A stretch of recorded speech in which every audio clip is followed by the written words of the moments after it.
Hi, I'm Kim Laprie from the Teachers Need Teachers podcast, a part of the Education Podcast Network, just like the show you're listening to now. Shows on the network are individually owned and opinions expressed may not reflect others. Find other interesting podcasts at edupodcastnetwork.com.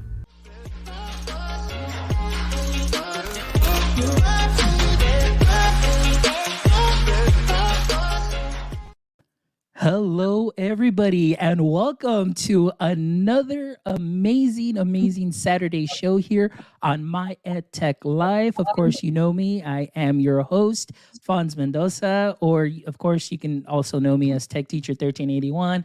You know me. I'm all over social media, but thank you so much for joining us this morning. I appreciate you guys right now taking the time out of your day, wherever you may be, whether you are here in the States or maybe you are overseas, whatever time it is of day. Thank you so much for joining us, and I appreciate you guys being here. Today, I'm really excited. Today, we have an amazing guest, and of course, today is he's joining us actually from the UK. So I'm really excited. So you'll get a different perspective, a different lens, and you'll get to see what it is that's happening overseas as far as technology and some of the education. So it's always great to continue to grow professionally and personally. So without further ado, I would love to introduce you to our special guest today, Mr. Al Kingsley. Al, how are you doing today?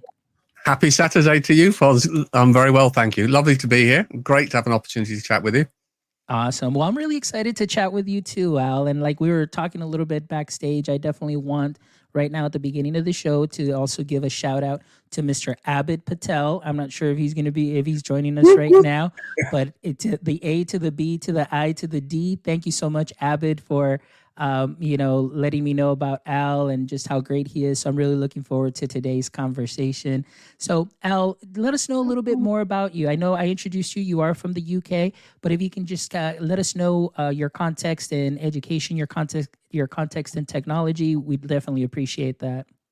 I would love to. Thank you. A bit of a journey. I normally explain myself as a man with two hats, where I kind of split my life.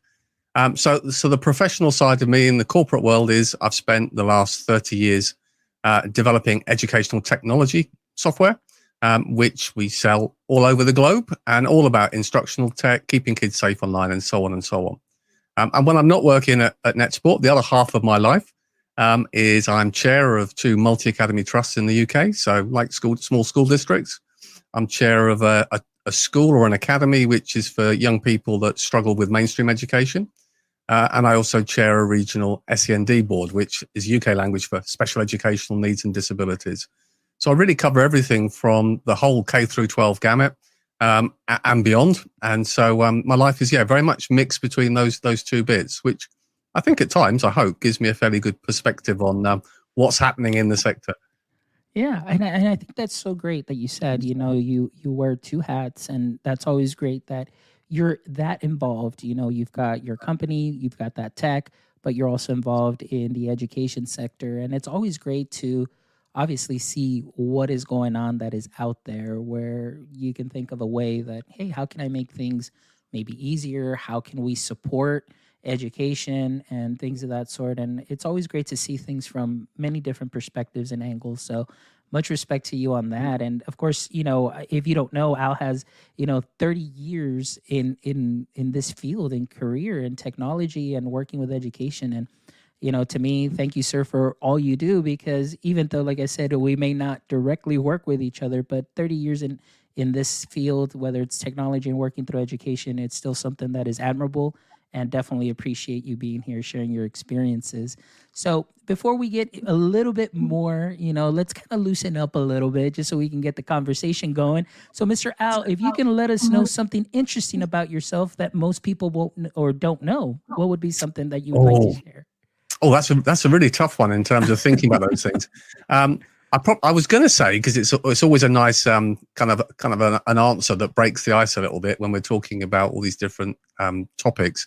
That I'm a bit of a pooch fan, so I've got 3 dogs that are very much my well-being driver.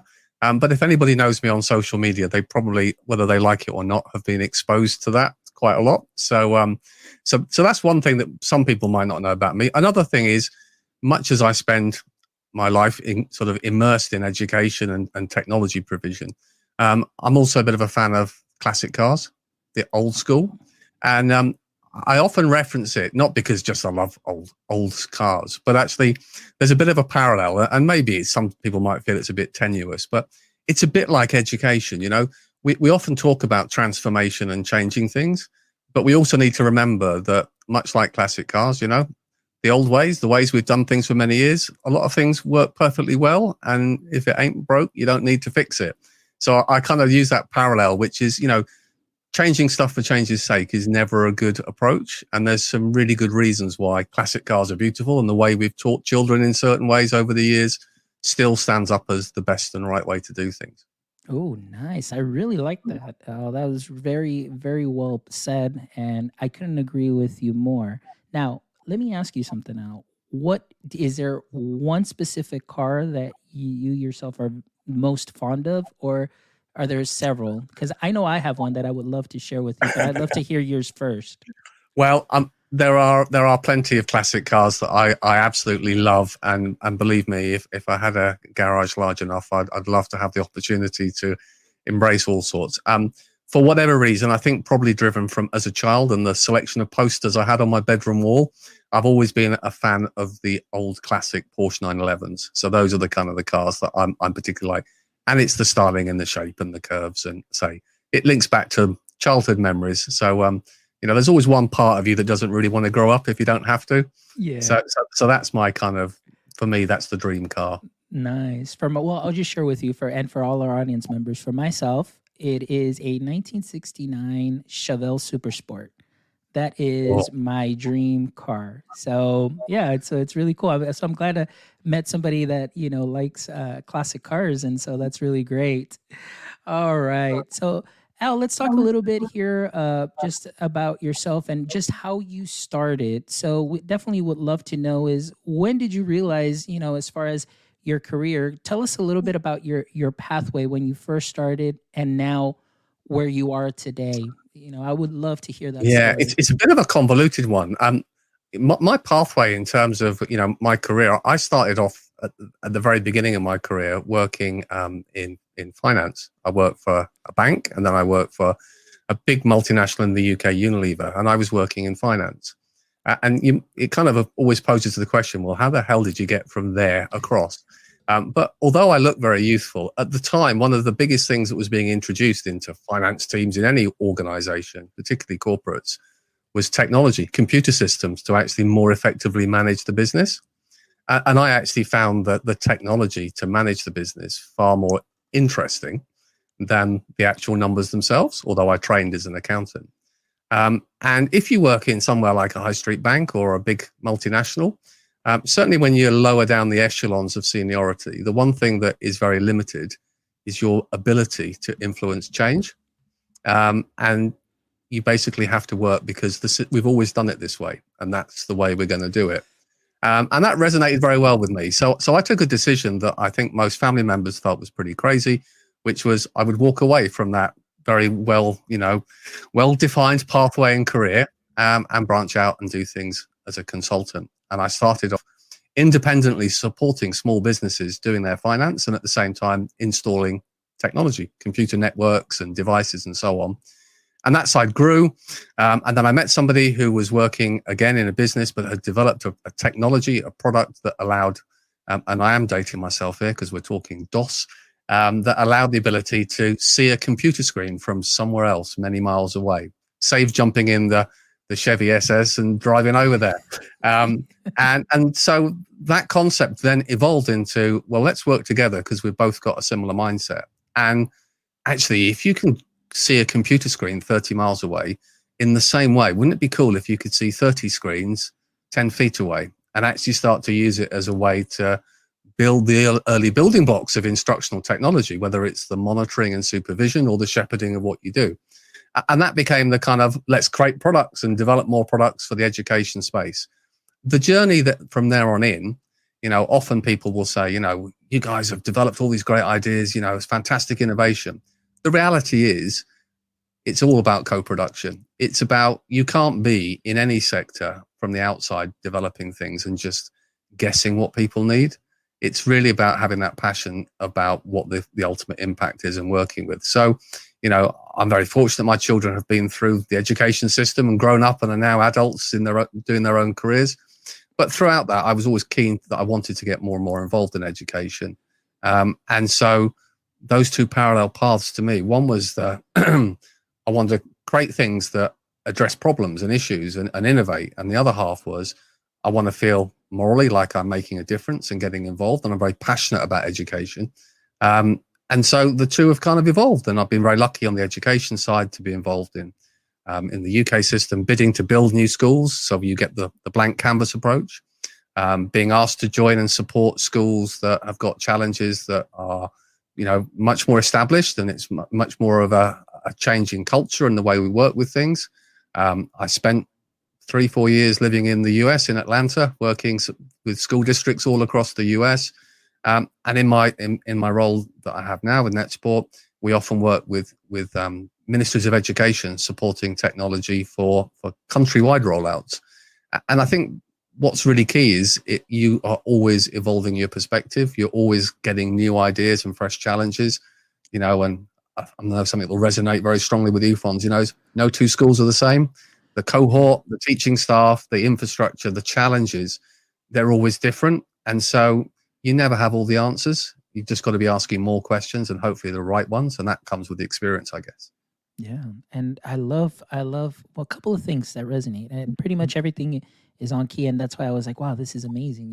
Having another like-minded person to be able to learn from and see that, hey, maybe I'm not that far off or things of that sort. But one of the things that you mentioned that you said, it's like, oh, because this is the way we've always done it. And to me, that phrase always resonates. And I guess what I loved is that you said, like, well, this is the way we've always done it. But then you said, well, let's take a different approach to this and let's do things differently. And, things worked out. And of course, you were able to branch off and you were able to grow, even that business and several other businesses with those new and innovative ideas. And I love that you've had that opportunity, but also the passion that you felt that you have now for education and being part of that. And like I've always said, to previous guests, I started off with I have a business degree. I started off with marketing, and then I fell into education, and I absolutely fell in love with everything. But taking those skills, the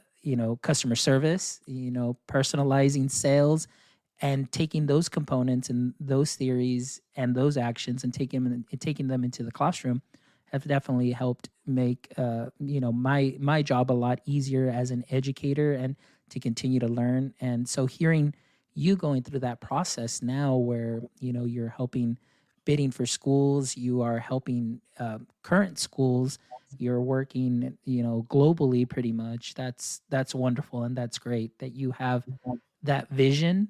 You're able to see things, and like I always tell, my favorite 3 words: improvise, adapt, and overcome, which I'm pretty sure you do that a lot, and especially through education. Absolutely. But I think there's also another strand which I often reference and share, which is it's very refreshing when you're involved in different sectors to recognize that education is quite unique in some regards. In the commercial world, we're great at trying things and coming up with something that works in your business, and then you kind of keep it close to your chest. It's your intellectual property right. It's your secret to success. Excuse me. And counter in education, the first thing people do when they are able to achieve something, that a successful project, evidence something that's really had impact, is we share it. We share with our peers. We have these fantastic PLNs. We have shows like yourself where it's all about sharing best practice. And I think that openness makes it a far more rewarding process anyway. Educators by nature are typically, very focused on being reflective. It's not a competition. It's about recognizing where things work well and don't, and being able to build on that and share. And so that they are quite symbiotic, because I think you learn those things and they're actually very relevant to apply in the business world. The business world can learn a lot from the way that we think and reflect on things in education. And then I suppose the final point is, we talk about 30 years, but, morally, I think about the next 60 years, the next 90 years in terms of both the education system, but also there are some amazing new products, new companies, new EdTech startups coming. And I would dearly love when I was, in the early stages and working with NetSport and we were developing things, and to have those kind of peers you could go and seek a bit of an input on, because, you learn by making mistakes, let's be honest. So we've got a really thriving EdTech community, both in the UK, the US, and in many markets. And I think it's really incumbent on those of us that are established to help nurture and develop the next wave of technology. Many, which is great to see, are educators just looking at how do I take one foot out of my professional role and perhaps take an idea I've got and turn it into reality.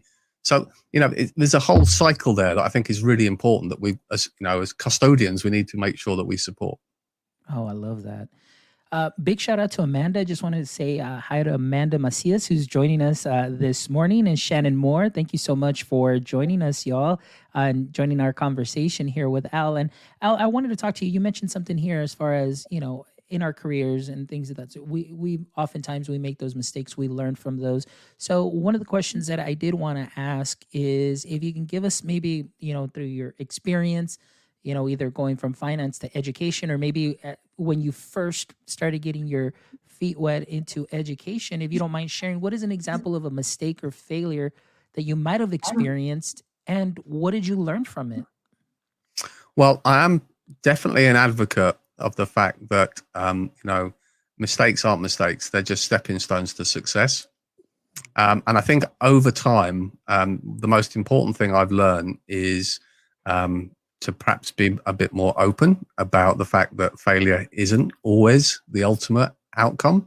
I think when you start off and you're young and you're looking at a trajectory, you can become very, very quick to kind of brush aside the mistakes you make. And let's be honest, in business and in any profession, you do develop by those mistakes. So I think I've probably learned there's a number of things. The first thing is don't look at mistakes as being the ultimate point. They are something that you can build on. And then I suppose the second thing, and this is probably, is very much reflective on my experience in business, but I think applies the same in education. It's always about having a good team around you. The mindset as a young, enthusiastic, I want to fix the world business person, frankly, what you very quickly realize is doesn't matter how many great ideas you've got or what you think you're capable of, you can't do it alone. So never underestimate the power of the team. And I think that's something that it's a lesson that people often say, but actually adapting that to how you operate within your profession is definitely something that I think comes with experience. Some people are blessed to recognize that from day one. I was perhaps a slow learner on that pathway. Wow. I really love that quote. And like you saw right now, I have my friend AJ. Shout out to AJ from Reflect Ed podcast.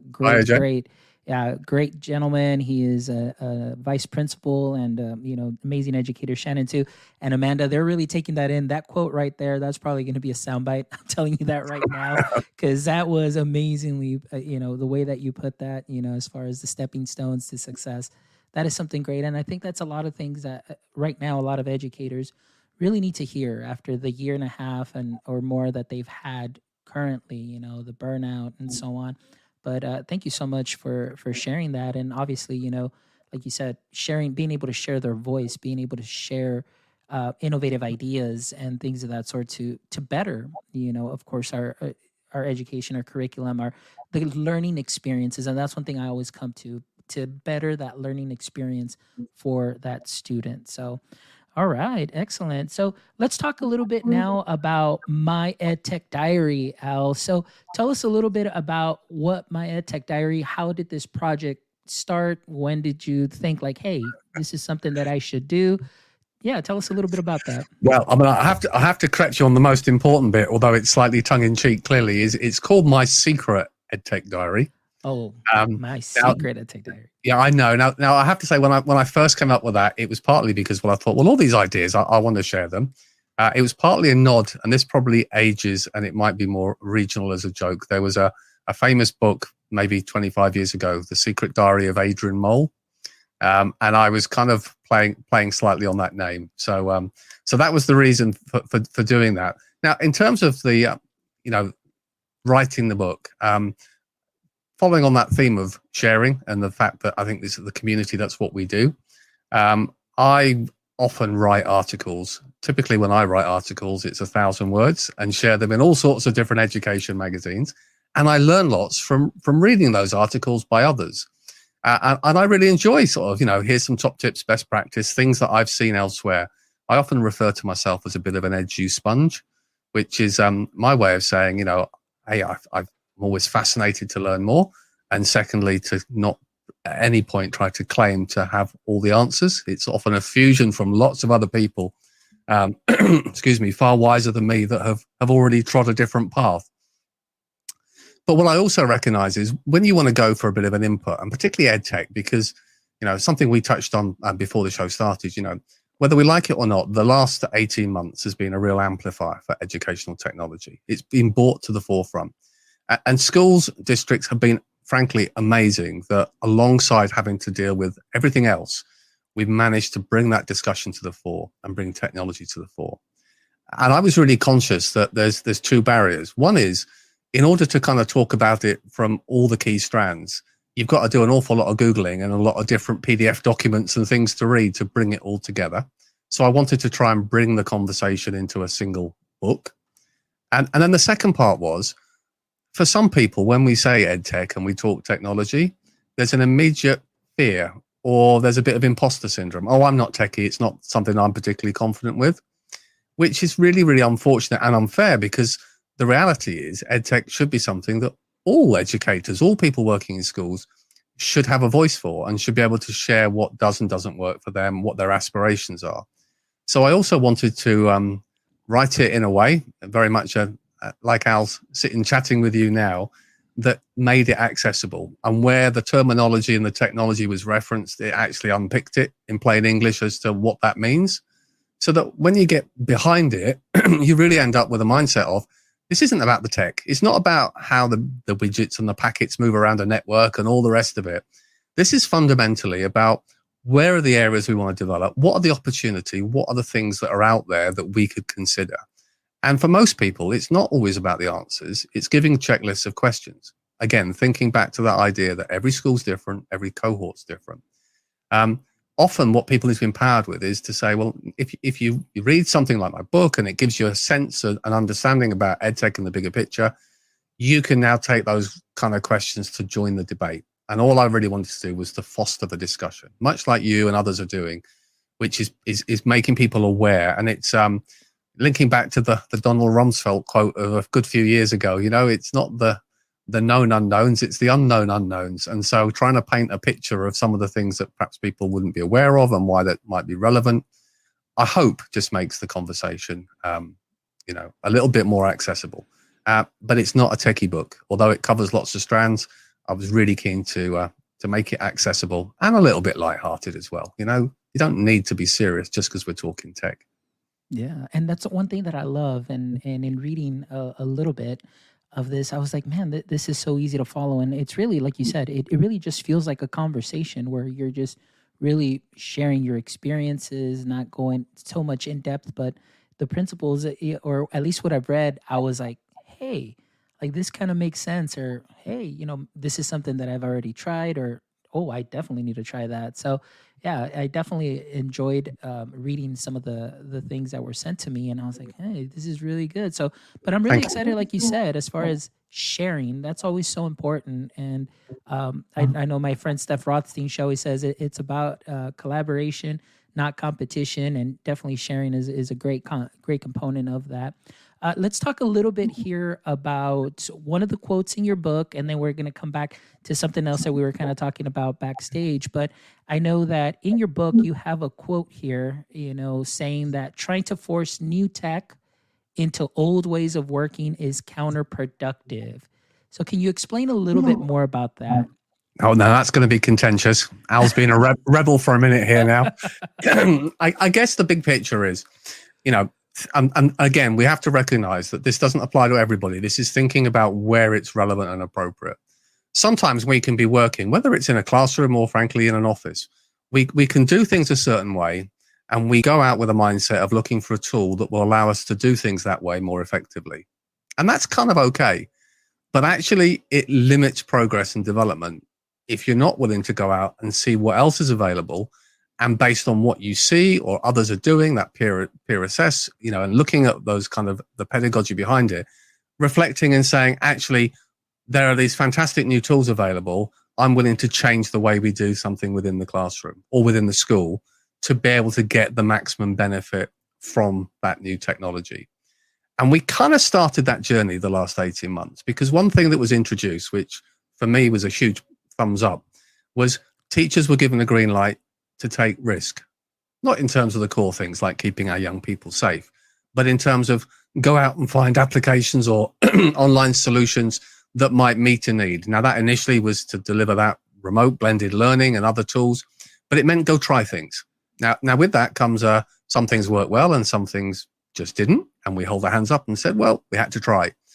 And in the same way, I think it's important that we say when we're looking and reflecting at we need some new tools, whether it's about how we collate our student data, share data, how we interact with our students, how we engage with them, whatever it might be, we need to be mindful of there may be new ways of doing things that allow us or should encourage us to adapt and change the way we're doing things within.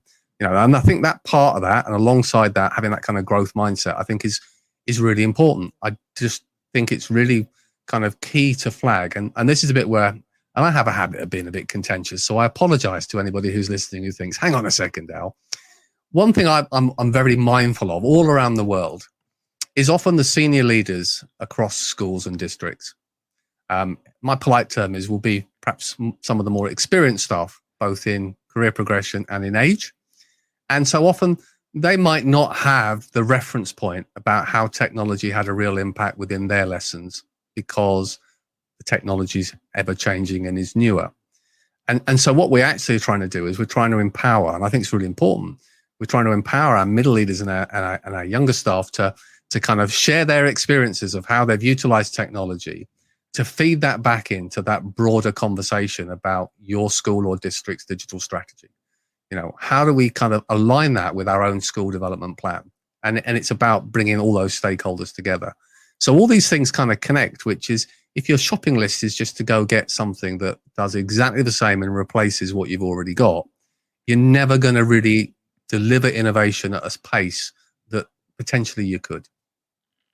Wow, that really resonated with me in what you said, and especially there towards the end. Uh, we were overwhelmed, at certain times, and for myself, at least for our strategy was keeping it simple. And I'm always one of those, like, I always love to keep it simple. Number one, just use what you have available, but try and really maximize it, because oftentimes you're going to see the next thing that just has a little extra whistle or a little extra shine, but then you're having to learn that process, and then it may be frustrating. You're continually learning and you just get very overwhelmed. So I know that sometimes that can be very counterproductive when you've got too much stuff and you're trying to do too many things and then of course the duplicity of efforts where you already have something that does something one way and now you're bringing in something else that does it the same way, but maybe has that one little additional feature. And again, you're starting all over again on those things. So yeah, it just all depends on the experience and what you're trying to do. But one thing that I do love that you said is the risk-taking process. And for many years and being in the classroom for 11 years, it wasn't until my last 4 years that I really started stepping out and taking risks. Because before that, it was, well, here's, like I said, coming in from business and not going through the school of education, but just learning as I go. It was like, well, I don't want to get in trouble, so I'm just going to follow everything down to the T.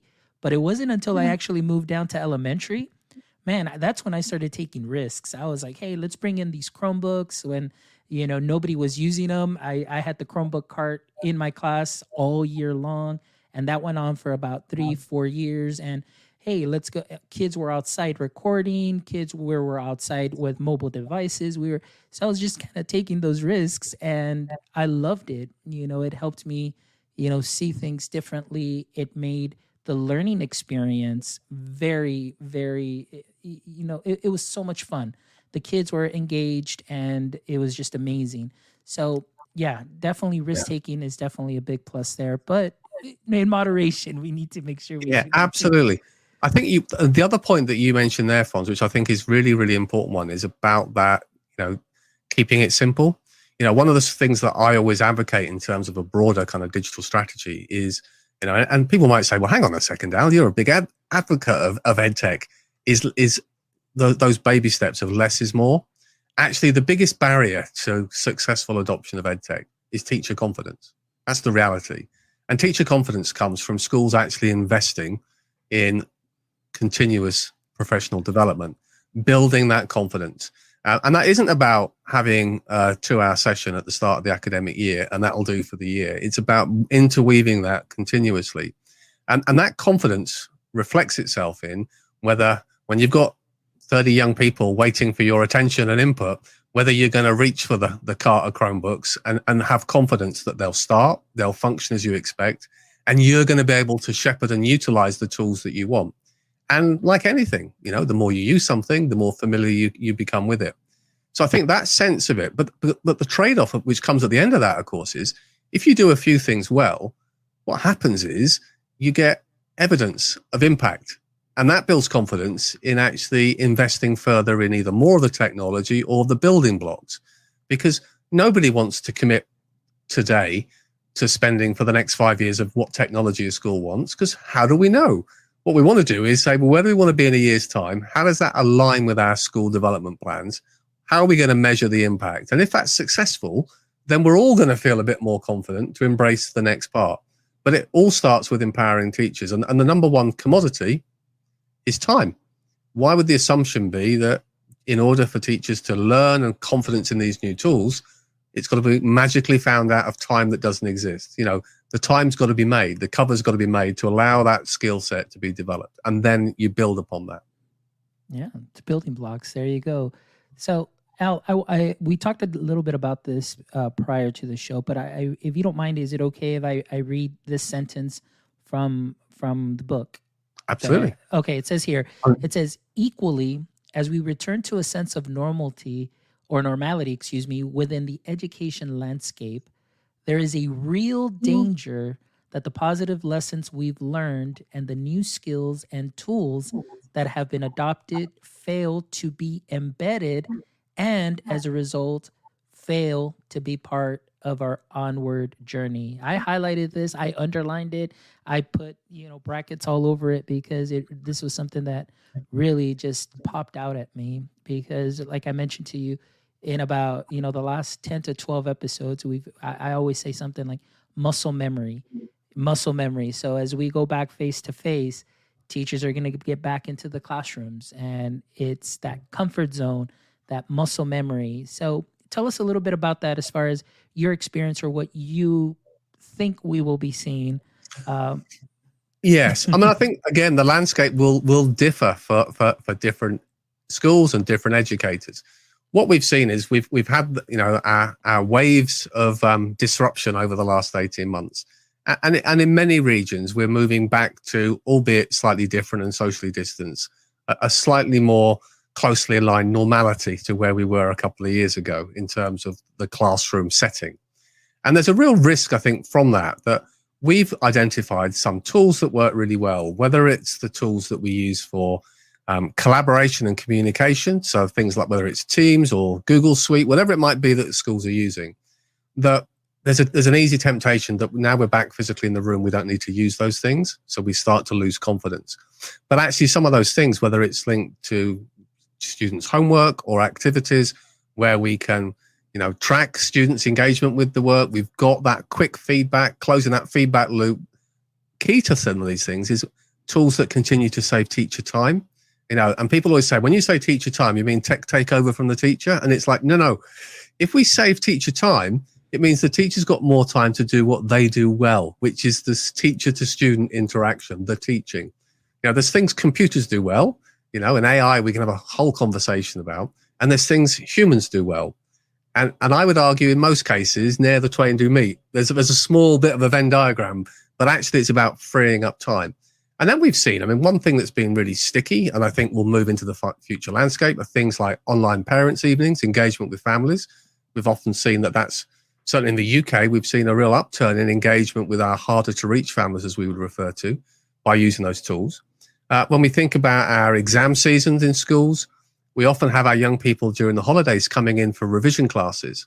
And you kind of ask the question, well, why don't we do it online? Why haven't we been? Why haven't we been recording exemplars so that students can access it when they're in homes where, and again, thinking about digital equity and equality for all of our students, building those resources. So I think there's lots of strands. I mean, we've seen lots of teachers have said that, ironically, when they were in a physical sense in the school, often you come in the school day, you go to your classroom, you're in your silo, for want of a better term, you're dealing with your young people.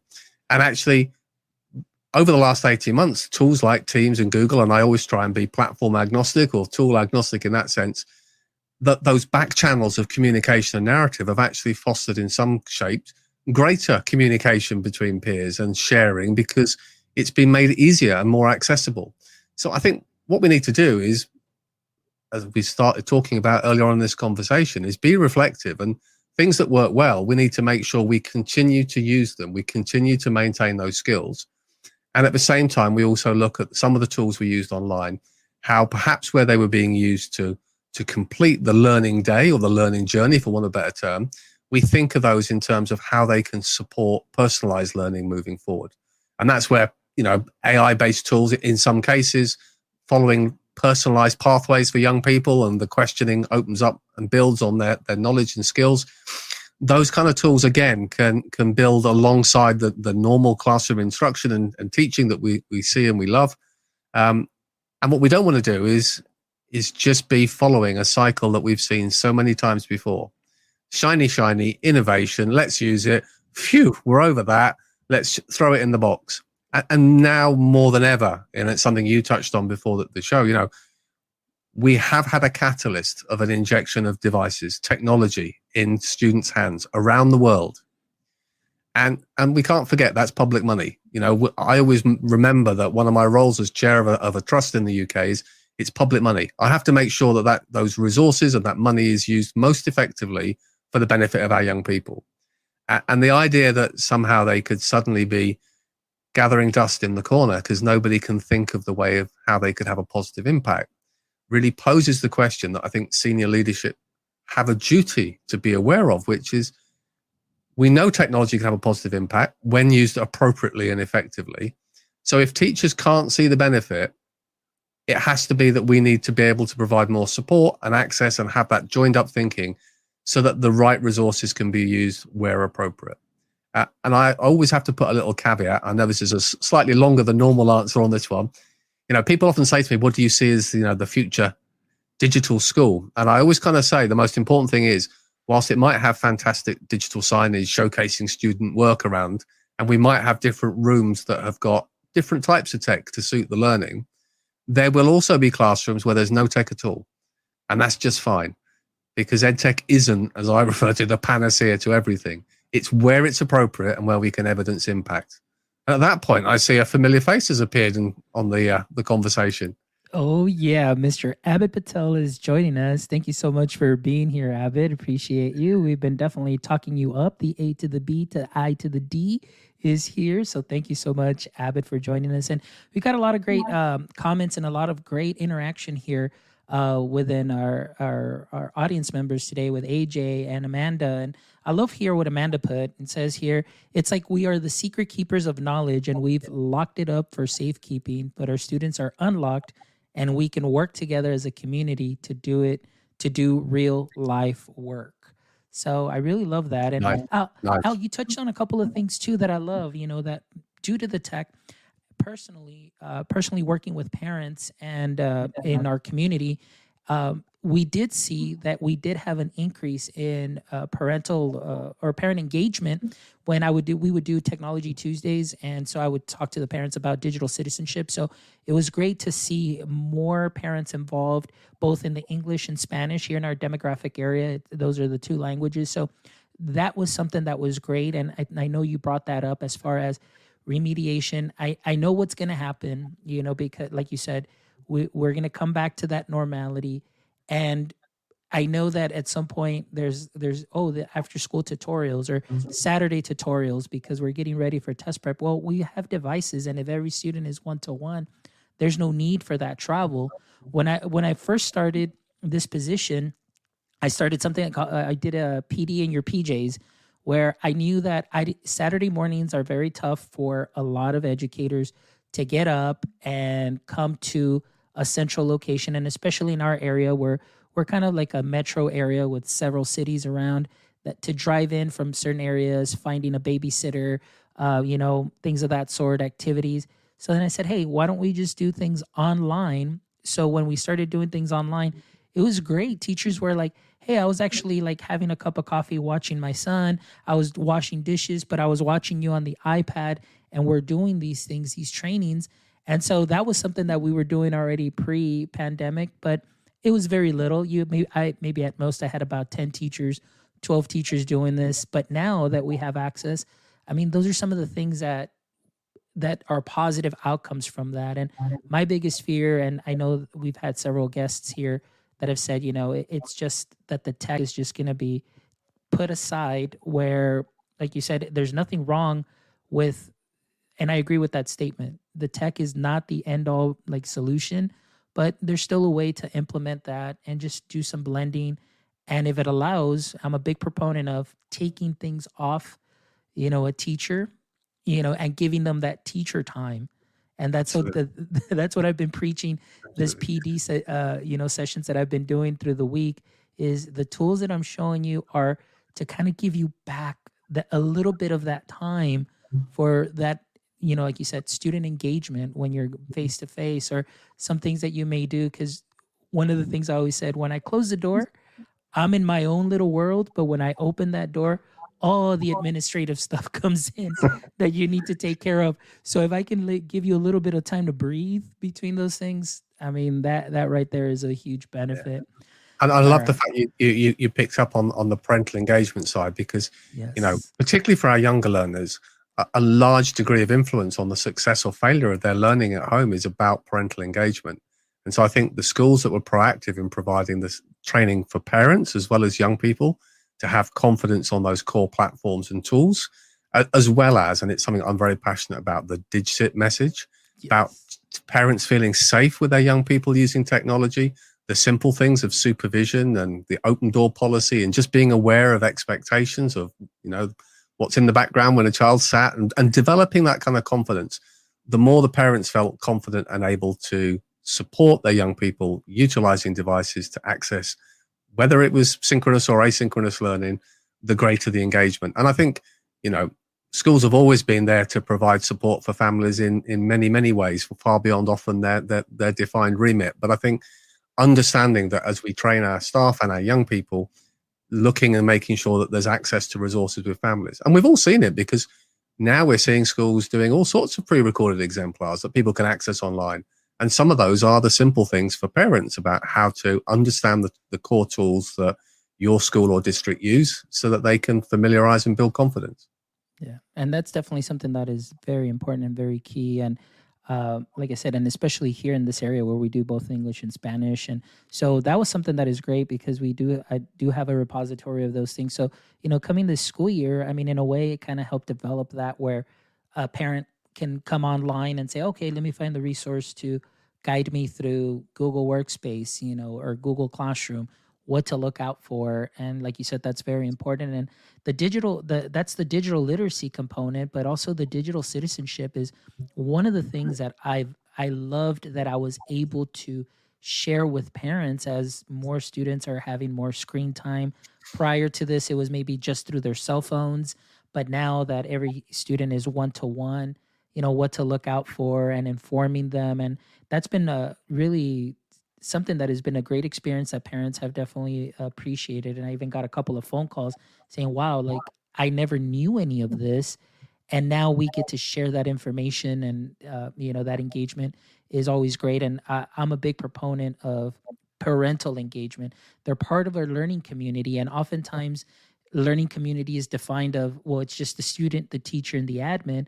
But I was like, wait a minute. I was like, we need to bring the parents in, because they're the stakeholders too as well. And get their opinions and get their feedback, what's working, what's not, and so on. So I think during this time, we definitely got more engagement, and I definitely appreciated that the parents were actively involved and wanting to learn more. So that's been great. Absolutely. And I mentioned at the beginning about my role with our special educational needs children, but we have to remember that during the lockdown periods, for our more vulnerable learners, actually having the tools for that daily, regular routine and contact and communication was kind of critical to maintain a degree of normality and pattern and support for those young learners. So parental involvement becomes key on those kind of things. And that's where tech worked really, really well.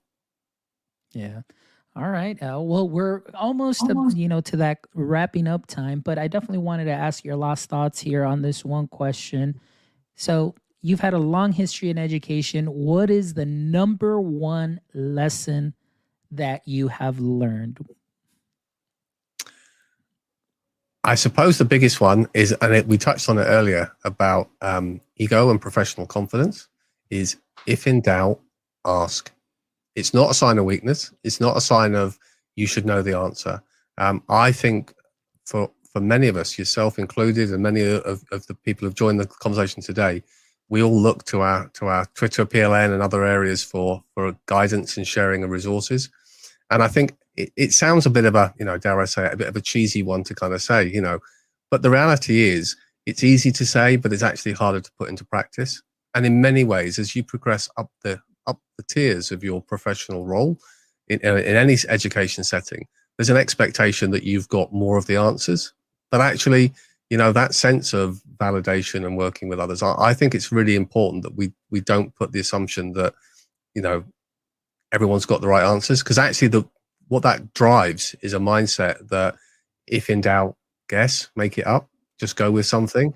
And actually it's far better to be, it also develops other people, because the more you ask, the more people are aware of what results come back and what the outcomes are. And it builds your next tier within your school or within your organization.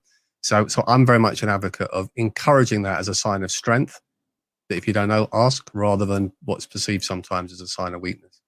Wow. And that's really great advice. And for somebody who's been in education for 15 years, I know sometimes it can be very hard when, okay, I'm not sure how to do this, and you want to ask. And yeah, definitely want to also foster that environment too, where somebody can come in, have that psychological safety to be able to come and ask and know that, hey, they're going to get some help and they're going to continue to grow, because that's what it's all about.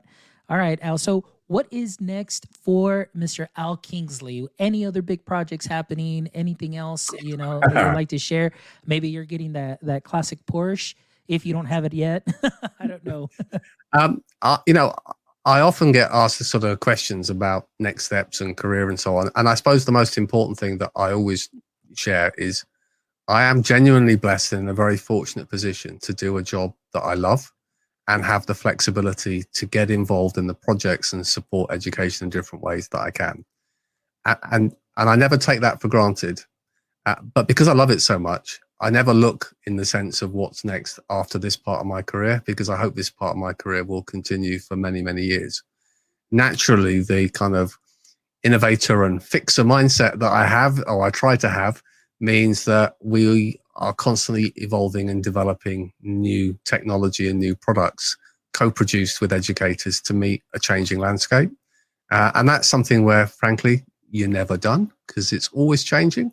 I am absolutely pushing a sense of less is more within technology, which is, I don't think the solutions with the most features and the most buttons necessarily win the prize.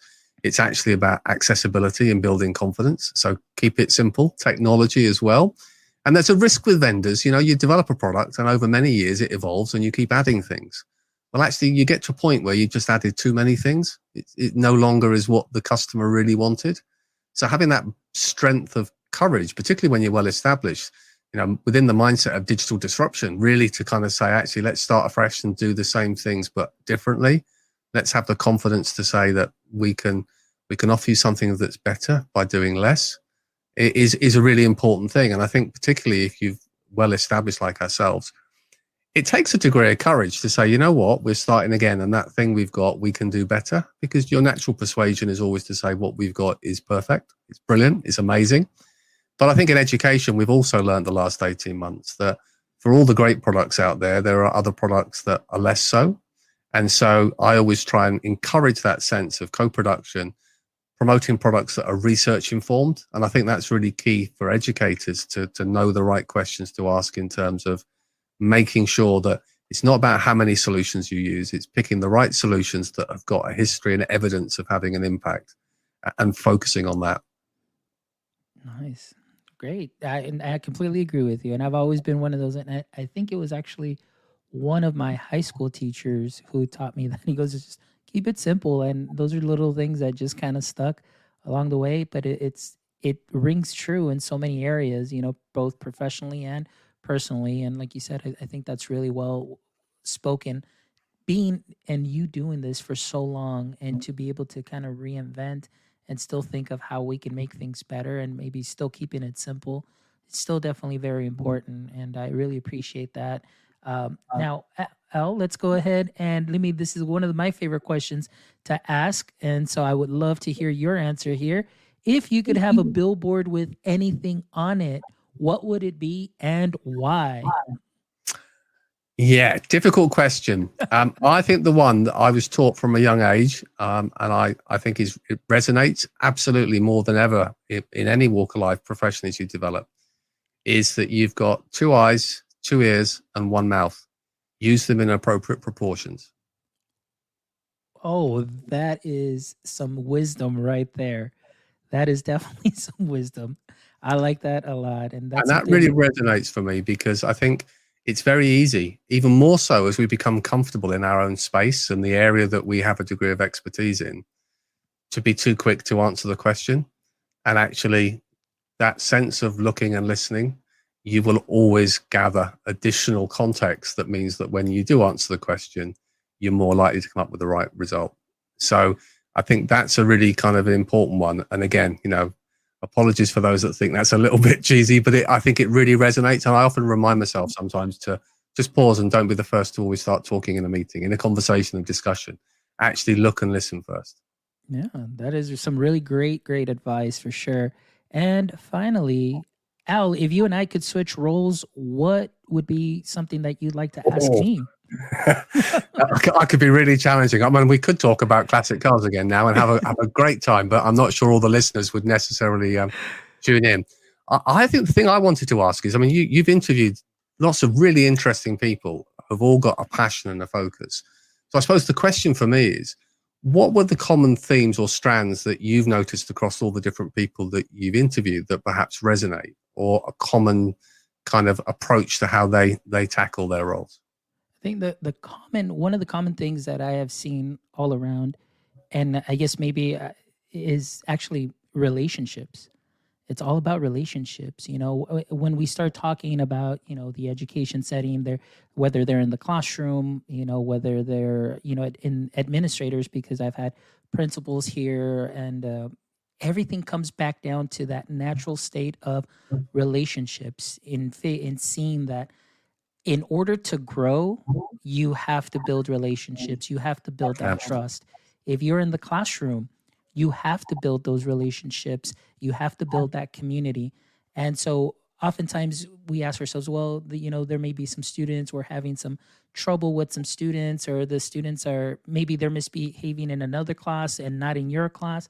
Well, did you build a relationship? Did you build that community? Did you, do you talk to them? Do you personalize, their learning? Do you kind of see what it is that, helps, kind of alleviate some of that? So relationships is the thing that I have taken from all my guests, and the connections, that we're all connected in that way, that we think that is probably the most important thing to start off with in how to start or begin that community through the power of relationships, and how that can definitely help your classroom setting, and it can help you professionally, and it can help you personally, because as you know, even through this, the power of relationships to, being able to interview you through connections, we have Abid Patel, who is a great connector, and building relationships with him and getting to know other people.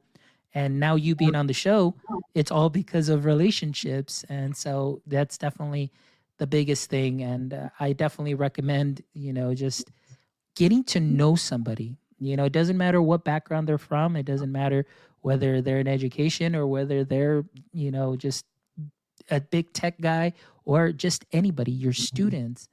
Take the time to build that relationship, build that trust, and you will see that working together as a team is definitely a lot better than just working in your silo and not having that additional support. So, yeah, relationships are key. Wise words there, sir. I totally agree. All right. Well, thank you so much, Al. It has been a pleasure. It's been great to always talk to just wonderful and passionate people like yourself, and being a stakeholder also in education, a stakeholder in the tech world, being able to see both worlds, wearing two hats and being able to see things in two perspectives today from you has definitely been beneficial to me, and I know beneficial to all our audience that's watching. Thank you, Amanda, Abbott, AJ, Shannon, everybody that was here this morning, and those of you that will be watching this later on. Thank you so much for joining us today. Now, Al, just before we leave one more time, if our audience members have maybe had some other questions for you or would like to get in contact with you, what would be the best way that they can, get in contact with you? Thank you. Yes, the easiest way, as it was showing on below my name there, is to connect with me on Twitter at @alkingsley_edu. And I'm always happy to engage and chat with anybody and everybody. You can find me on LinkedIn too, or on alkingsley.com. Perfect. Well, Al, thank you so much. As always, it's been a pleasure. Thank you so much for your time. I know that you are 6 hours in the future over there in the UK. So I hope you're having yourself a wonderful weekend and a wonderful afternoon. And for our audience members, as always, thank you so much for joining us and making My EdTech Life what it is today. Please make sure you stop by our website, myedtech.life, myedtech.life. Check out all our previous shows. Give us a review, guys. We'd love to hear from you. Give us some feedback. We're always looking to grow and always better the show. So I always want to give you the best of me, and just give us some feedback. We'd love to hear from you. And next week we will have a Friday show with Patrick Hausman, who'll be sharing with us this coming Friday morning. And on Saturday, we have Mr. Teachers on Fire himself, Mr. Tim Cavey, who will be joining us. So I'm really excited about two shows this coming week. And again, I look forward to seeing you guys. And until next time, my friends, don't forget, stay techie. Y'all take care and have a wonderful day.